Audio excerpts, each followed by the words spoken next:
Okay. Good to go? Yep. And welcome back to the Lost in the Wilderness podcast. It's episode 3, and we're 3 weeks old, and we have still yet to celebrate a win on this podcast. The Minnesota Wild have been on a horrible losing streak, if you're not aware. And it just was only added, the losing streak was added to with a horrible East Coast road trip with just some bad losses in New York. And then they go to St. Louis on Saturday, and the Wild make a big move by scratching 2 big players in Jason Zucker and Thomas Vanek.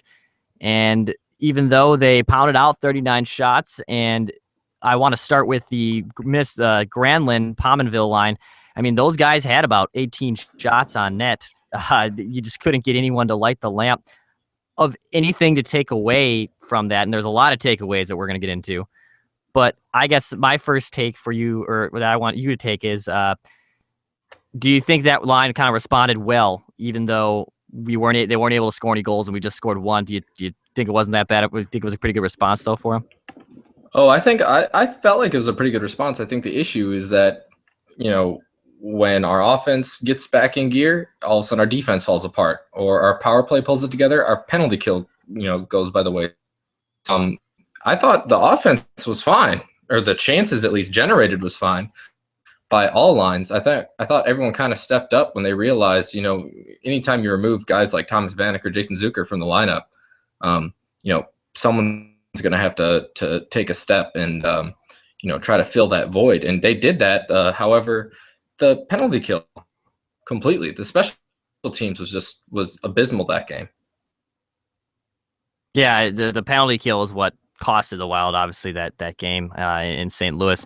And for a team like St. Louis that was a little bit in a similar situation to the Wild coming in, they've kind of been on a little bit of a snide, and Darren Cinco has been very, very quiet for the Wild, or for the Blues. And then their power play was also dead awful coming into the game. And then they allow those power play goals. And yeah, Minnesota allowing, I thought, was the most power play goals in the last 3 or in some years.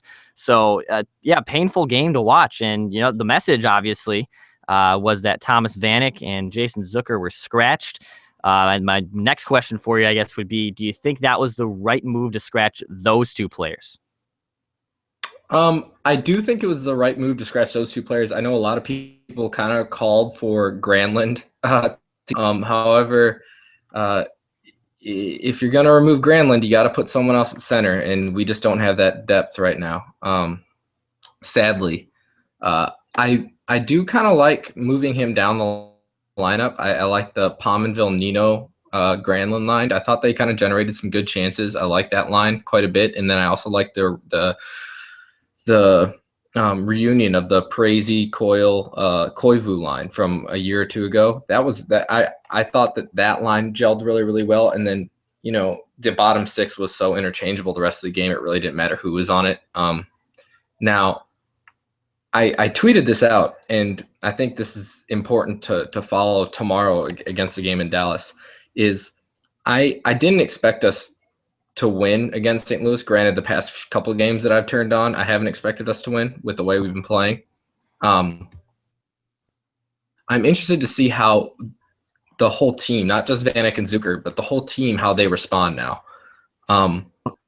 It's anytime you scratch a guy like Vanek, regardless of his production, you're that it's not acceptable the way we're playing. I think everyone is aware of that, but I feel like it almost just had to be done, kind of like if you get a pup inside, you tell him no. Of course, he's not supposed to, but you tell him no anyways. You know what I mean? So I feel that was a smart move to make. Sadly, though, you hopefully correct one problem, and a guy like Jared Spurgeon and Jonas Brodin both go down in a matter of 2 games. So that doesn't help.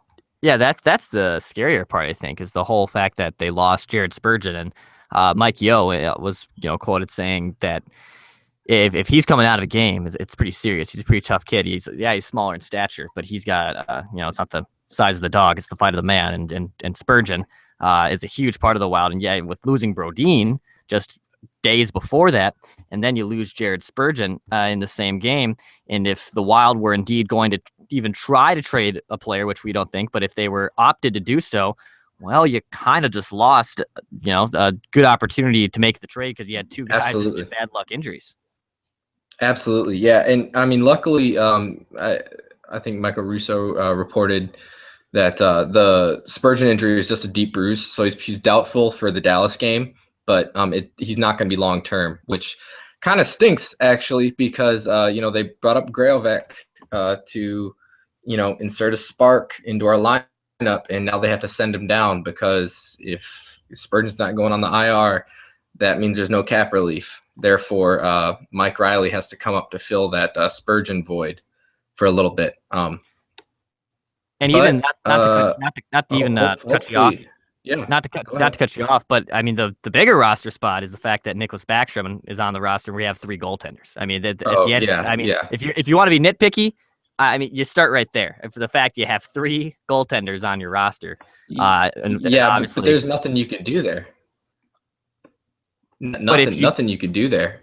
I mean, the guy holds a no movement clause, and he's refusing to retire. Even if he retired, he still falls on your cap hit, and he still thinks he can play. And from anything for a few months, but at the beginning of the season, apparently he was taking it like a real pro. He was practicing before everyone got on the ice, and then he was really sticking with it. But he's obviously hurting the team now.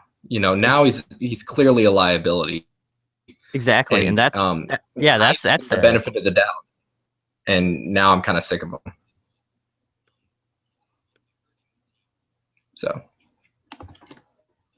but I mean, then again, I'm open to any move now. I mean, it's with everything that's going on, they can do whatever.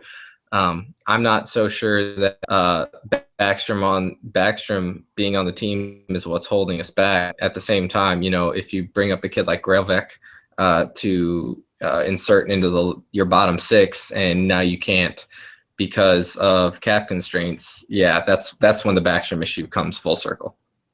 Yeah, that's really the kind of sadder part, is the fact that they lose out on having an opportunity for a guy like Grailvek to really kind of take an opportunity and run with it. And the Wild are, like you just said, they are desperate, and they are willing now kind of to try anything. Obviously, with sending a big message by scratching 2 veteran players, and then also looking like Grailvek could maybe finally gets the playing time then and get some recognition for the work he put in for in training camp that everyone was all talking about. He kind of was the talk of training camp, and now he has to get back down to Iowa.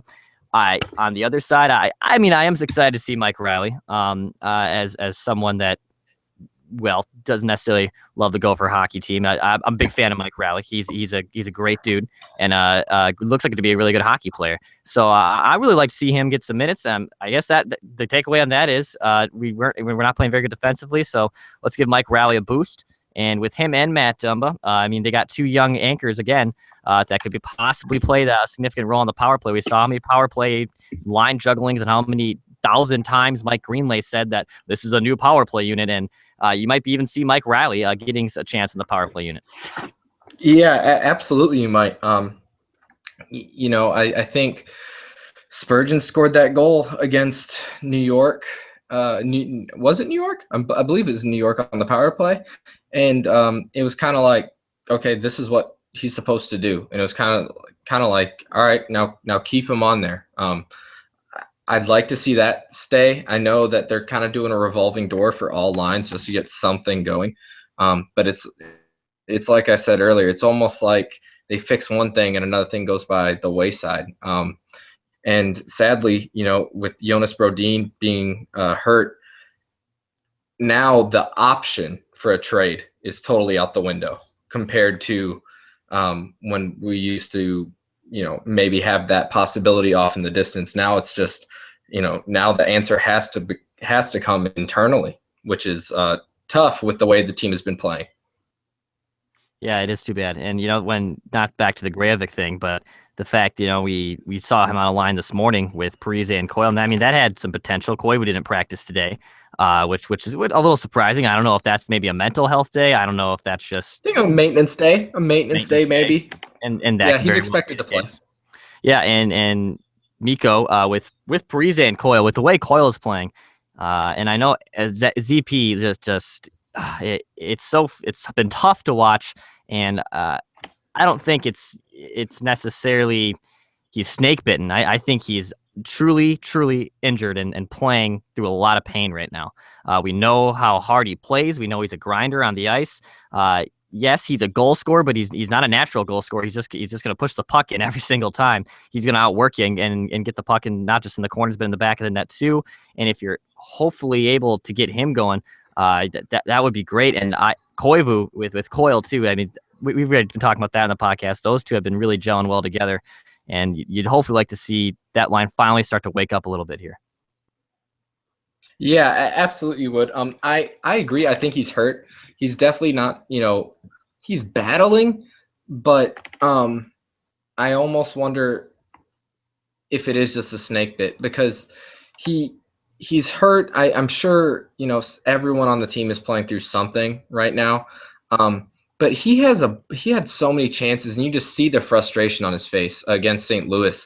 He had like 4 point blank shots where he was just right in top of the crease and he couldn't get in the net. And that just has to stop. Something has to give. And I mean, it's the third time now. So this is our third episode. It's the third time that I've said it, that something has to give. Sadly, I'm starting to lose faith with every game. I mean, you go up 2-0 against a New York team and just completely implode. St. Louis, there was the penalty kill was just abysmal. It's almost like every game I'm wondering, well, what's going to go wrong this time? So we just need everything to fall back into place again. And it's sad to say that it's almost like that's asking for too much for everyone to just do their jobs, which, really upsets you when this is a team that set the points for most, for the best start in franchise history through 41 games. Yeah, that's been the biggest gut punch this entire process. And we've seen this slump for 3 years in a row, but now it I think it's probably rivals with last year's on the worst, the worst of the Mike Yo era slumps. This one's really been just kicking their butts, and they're 1-10 in their last 11 games, and you hopefully would like to see them eventually break out. Mike Yo's job is safe, according to Chuck Fletcher. I guess that's another. Do you buy that? Do you buy that Mike Yo's job is safe? I don't buy that anyone's job is safe right now. I mean, you can't do this year after year after year and just let the guy get through it. Eventually you have to, like, can't we just have like a boring 100-point season where we don't go through like a major slump just once? I just want a season where we never lose like more than 3 in a row. Like, we don't have to go off and win the President's Trophy, but at the same time, I'm sick of this. My heart can't take these 3-month stretches every year where I'm just like on eggshells whether or not the Wild are going to win, or yet alone make the playoffs.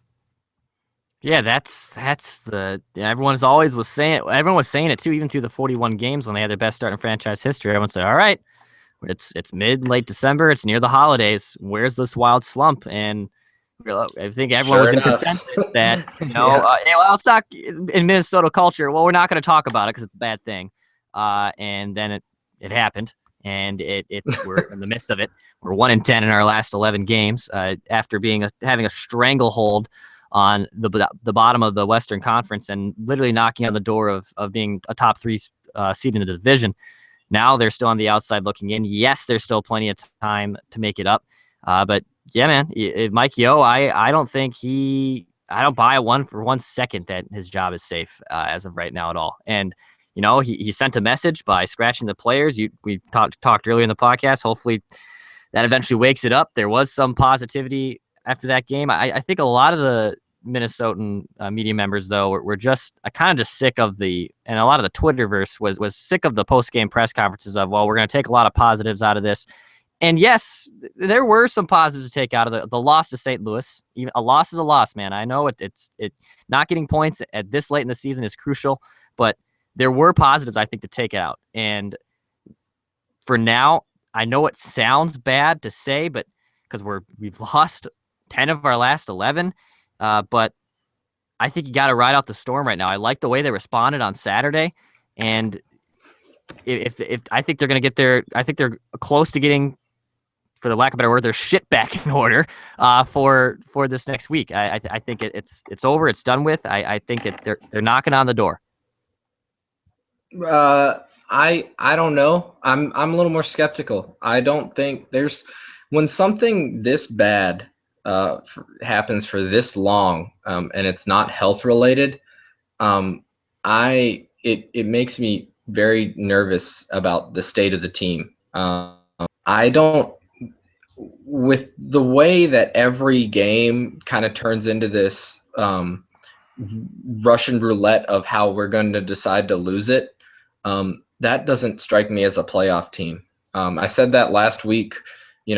I think the first week of the podcast, I was saying, well, I'm glad we're having the slump now. Let's get through it. And then the second episode, I said, well, this doesn't look like a team that can win a playoff round. Well, now I'm I don't want to get too negative, but now I don't think this is a playoff team. It's getting to the point now where you do have to go on the run. We're not that far out of a playoff spot, but we're not we don't hold our fate in our hands anymore. We have to have help still. And that's the problem. I want to be wrong, but I just don't think that this one just seems bigger than the last 2 years. I think this is the one that does us in. And I think, to be honest, I think this is the one that does Mike Yeo in. But what I saw on Saturday was they had so many shots and 7 power play opportunities that they're only really able to convert one of them on. And there's not a lot of room for hope. I get that, considering that the next X amount of games have Dallas, Washington twice, Boston, Chicago, New York, Philadelphia. Last year in the Wild went through their slump. They kind of had some soft teams when Dubnyk came over to kind of build up the confidence, even teams that were basically in similar positions to the Wild. And I think that kind of propelled them. Now you got playoff teams. I mean, you got top 4 teams remaining in this month of February. And if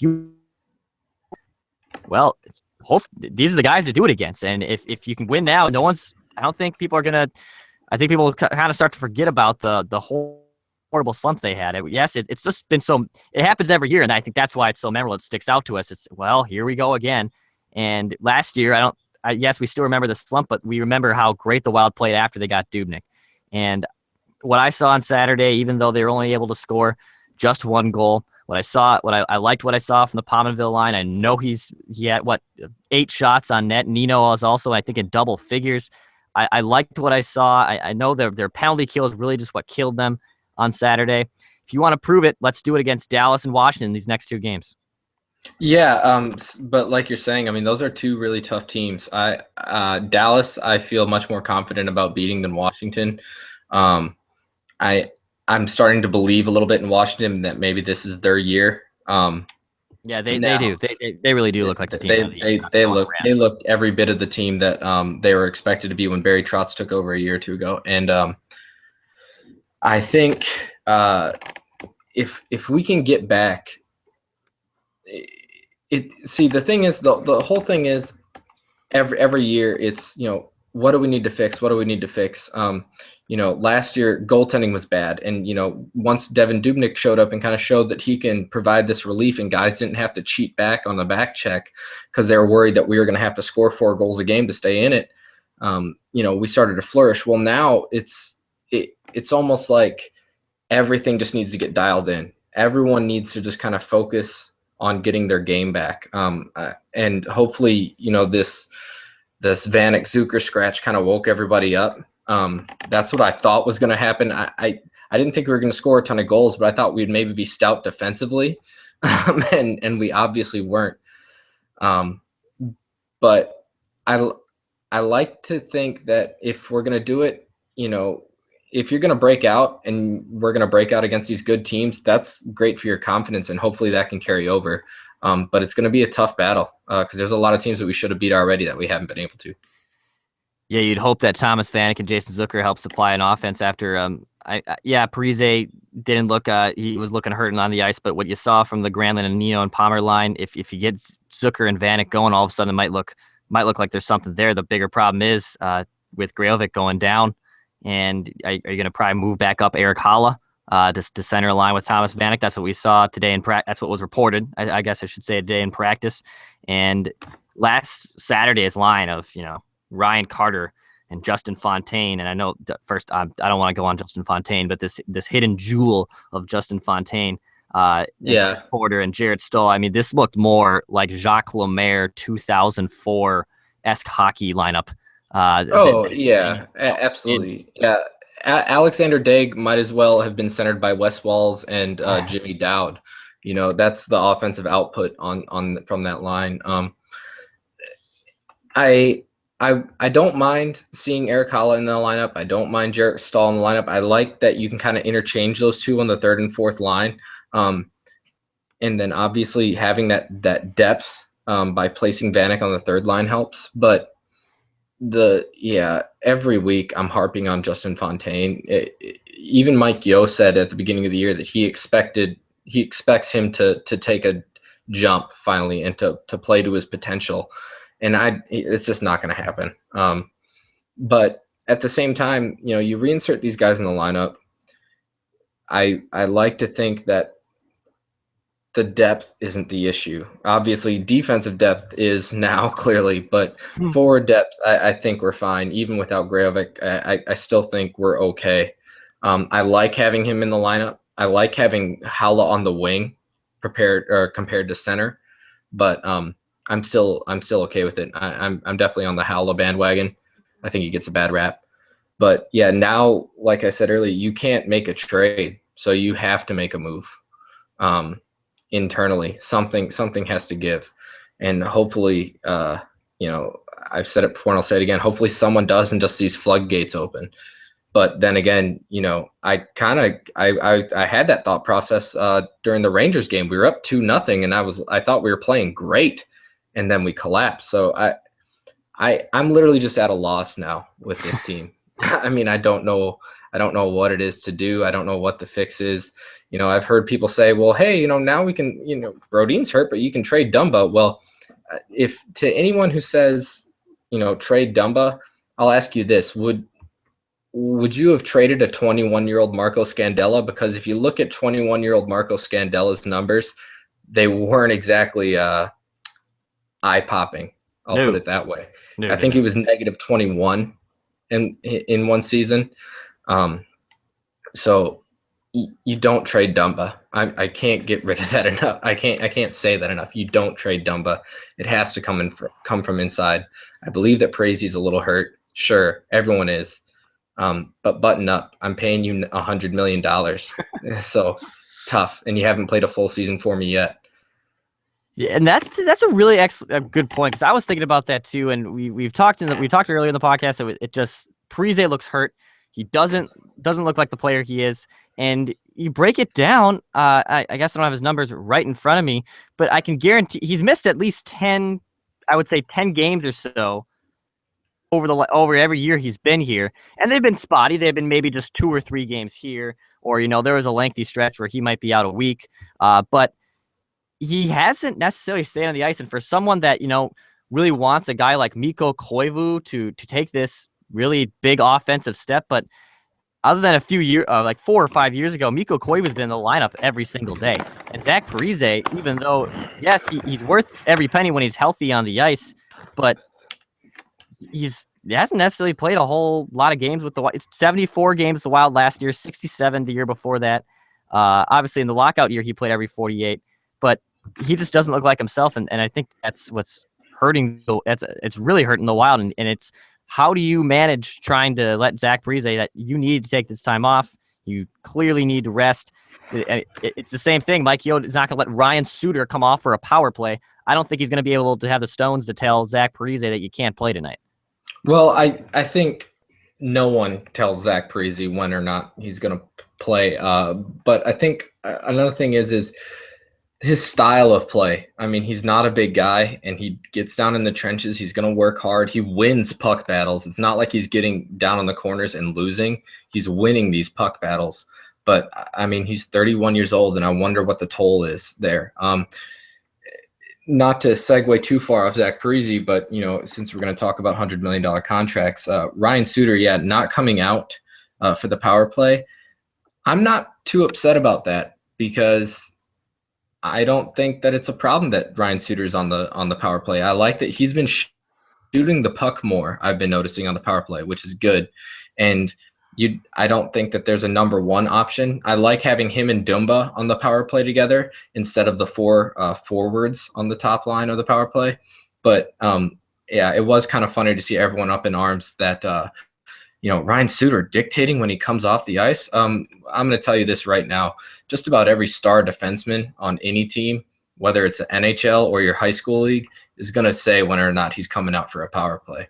So don't be too shocked. Erik Karlsson doesn't listen to his coach just because he's been on the ice for 35 seconds to come off and take a breather. Same goes for Dustin Byfuglien, who just signed that $35 or $38 million contract. All those guys. That's a common theme. So don't be too blown away that happens. And it's been happening for years now. If you're just catching on, pay attention. And I think the bigger thing is people haven't been necessarily been critical of him wanting to come on or off the ice. It's the fact of how much minutes he plays, 5-on-5, 5-on-4. And, we saw it, I think, in my opinion, the last two playoff runs that Suter, especially in the series against St. Louis and Chicago, he made some just horrible plays. And I think that comes from literally playing. What did he play on Saturday? 33 minutes a night. I think it was a season high for him. And it got him at it was a dang near a career high. I'm one of the people that would say that I think you do try something else with Ryan Suter. Yeah, he should be on your top power play unit. I have no problem with that. But spending, what was it, in the first three opportunities, 5.5 minutes on the power play in the first 6 minutes of I mean, really, you can't try someone else. We saw Matt Dumba fine flourish. Why not maybe split more time to Matt Dumba, or maybe before Jared Spurgeon went down, who had a nice couple series on the power play over the road before he went down on Saturday. I would rather like to see those guys get more power play time than having Ryan Suter just strangling hold every opportunity when he's on the ice.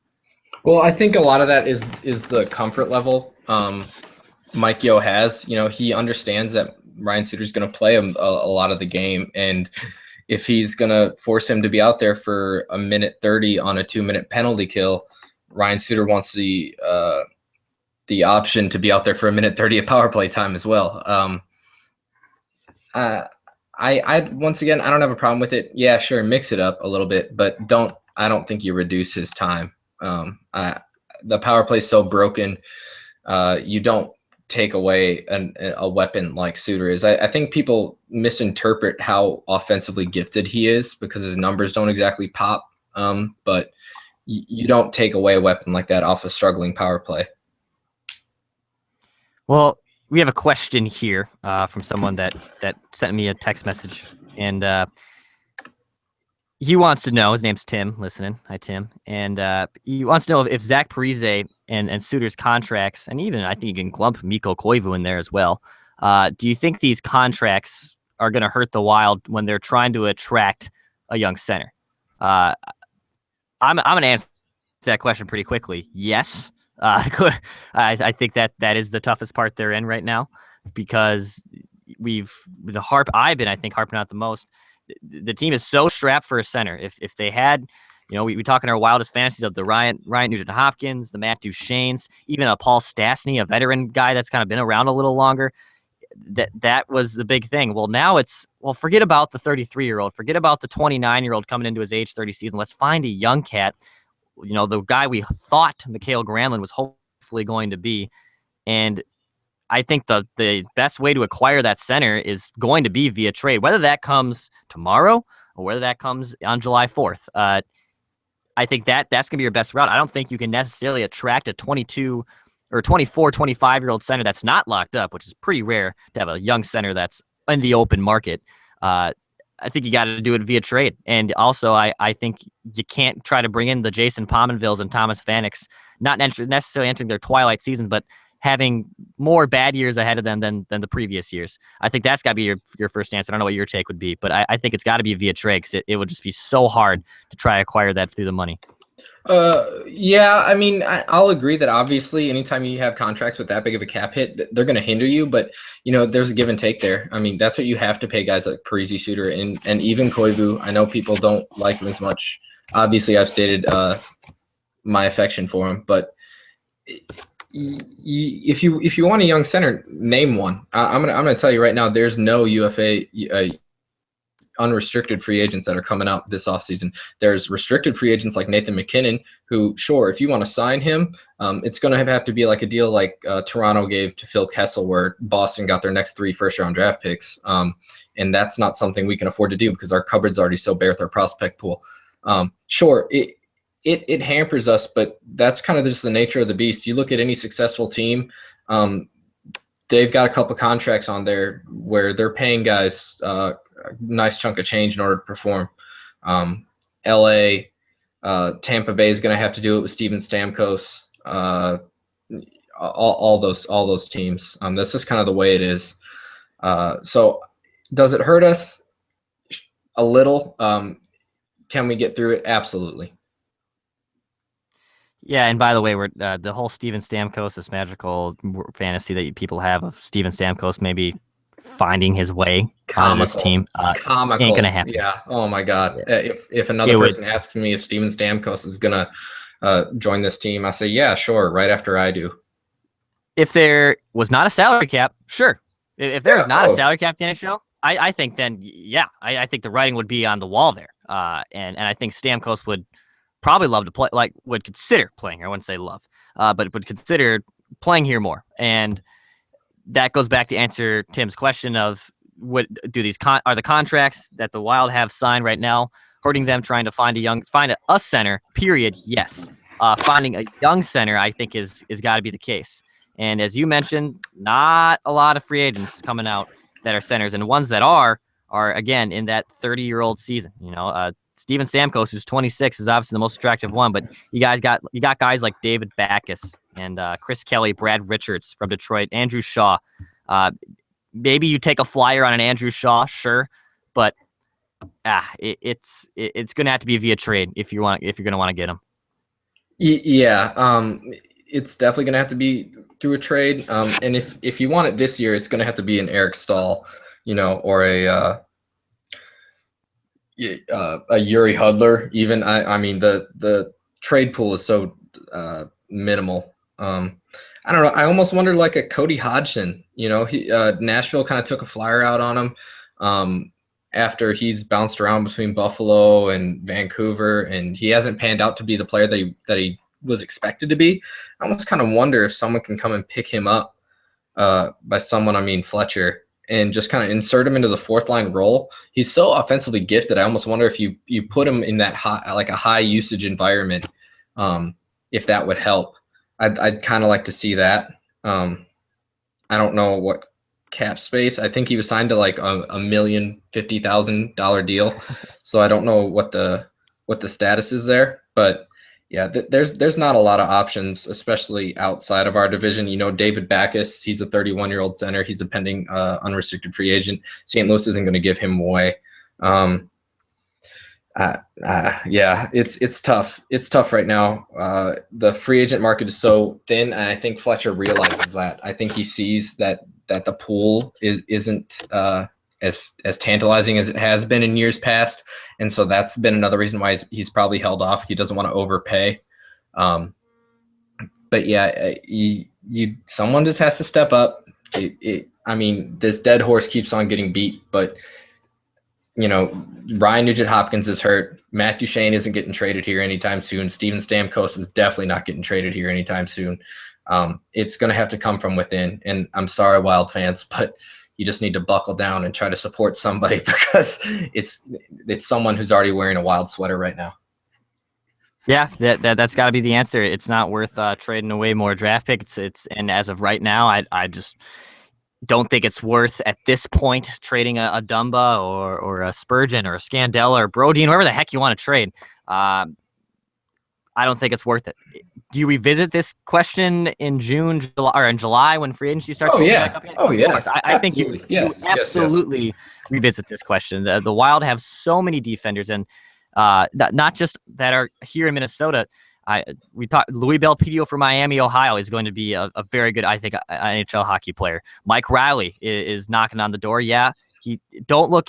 You want to don't look into someone's stats. Don't look too much into Mike Riley's stats because the Iowa Wild are awful. Oh And yeah. so, Yeah. so, so don't look You at can't look into plus that. minus and any player on the Iowa Wild can be thrown out the window. It's not even fair. No, it's not. And yeah, Gustav Olofsson, who's also I love what I've seen from him in a limited amount of time. Another college hockey kid, and you got options there. And if I'm the Wild, then yes, I revisit that conversation. And you hopefully try to find someone. We love talking about the Nugent Hopkins idea.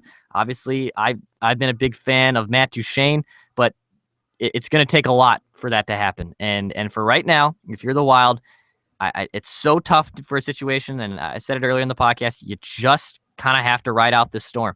There's not a lot you can do to, in my opinion, to trade, to spark, to get something going. You have to let your internal players figure this out. Yeah. No, you're absolutely right. We keep on saying it. Um, Eric Stahl, I could see him coming over, but I mean, he's Meh. Mikko Koivu. You Yeah, know, meh. I don't, Not I what don't. we need. Yeah, I'm not crazy about that signing. It's gonna have to come from within. Hopefully, guys like Mike Riley come up and they get some game time. And you know, just to find some silver lining, let's say the season goes by the wayside. You get guys like Mike Riley some playing time, and then a Jonas Brodin gets healthy, then he becomes expendable, and it makes sense, you know. Or even a Christian Folin. I love Christian Folin coming up. I think he's a good bottom six guy, or you know, a bottom pair defenseman. But I think he can play his role well. I think he's a younger Nate Prosser, just kind of a gamer, willing to do the dirty things. But yeah, the center depth that everyone keeps on talking about that we need to improve on, it's non-existent. I'd love for someone to show me a player that we can go out and acquire. I mean, maybe Nazem Kadri from Toronto, but Yeah, he's a maybe. rental. Yeah. He's a rental. So, you know, Chuck Fletcher's not going to strip the cupboard just for that either. So it's going to have to come from inside. I do like the line shuffling. I like Chuck Coyle and Mikko Koivu, Zach Parise. If you're going to have Granlund bump down, you know, have him and Palmer on a line with Nino. And then Jarrett Stahl, I'm not crazy about him centering Vanek and Zucker. I kind of would like to see Haula centering that line. But once again, I think Haula's better suited for the wing. So maybe, you know, Virgin comes back, you can send Riley back down, bring Grailvac up, move Haula over to the bottom of that fourth line wing with Grailvac centering him. Once again, this is just spitballing because I'm just all out of options. I don't even know what to do with these guys anymore. It's so frustrating. Yeah, we'll probably wrap it up here soon. But another maybe one more point before we kind of put a bow on it. Yeah, I've liked what I've seen from your fourth line, and I think your fourth line, especially the Wilds line, and they've I think always have been very. I think of all players, minus Chuck Coyle, have been consistent. It's been play from the fourth line. And when you are in a slump, when you need to be picked up, I think those grinders are are people that really can do that, but people don't really notice it.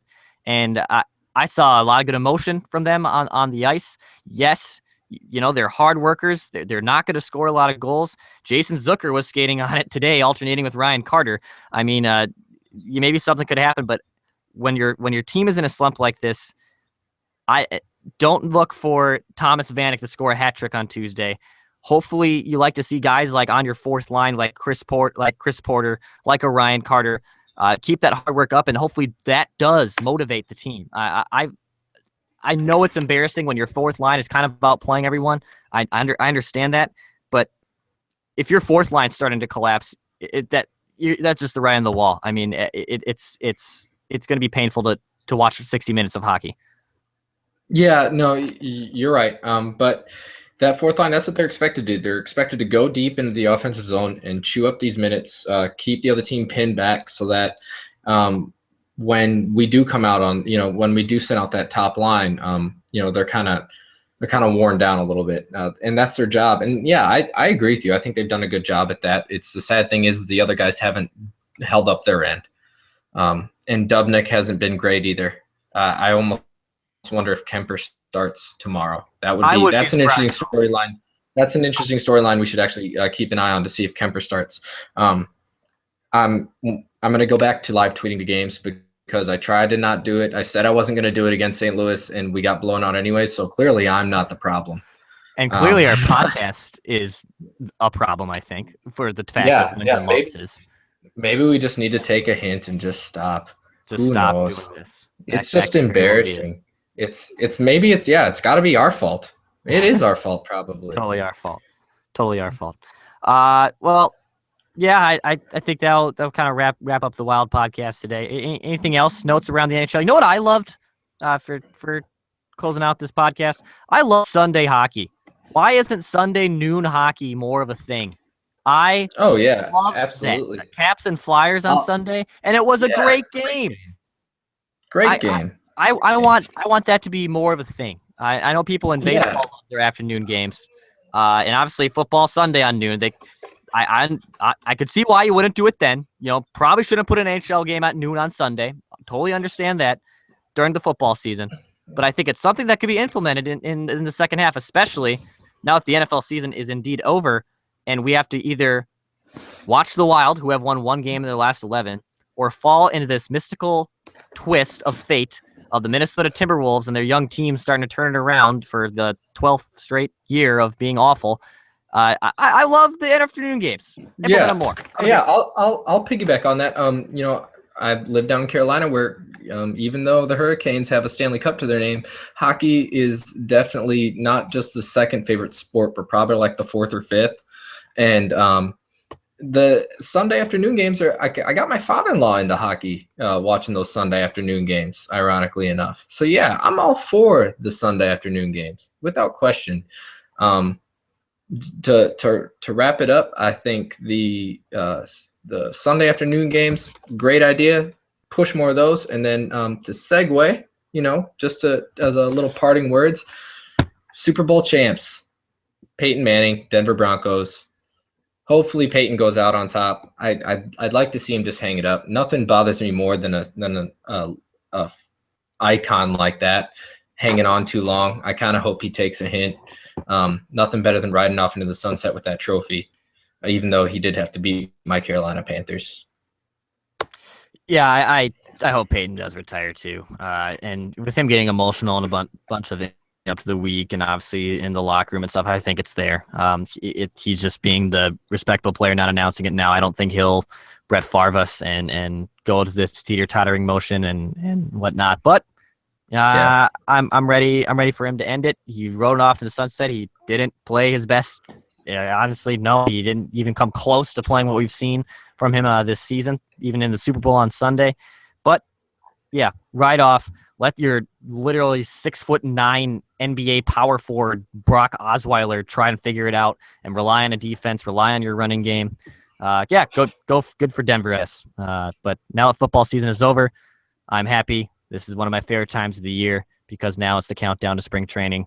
And even though the Wild are losing, it's nothing but hockey. Nothing but hockey and the countdown to spring training. Nothing but hockey and the countdown to spring training. That's a good time to be. Absolutely. All right. Well, thanks for listening to the third episode of the Lost in the Wild podcast. Hopefully this was the third.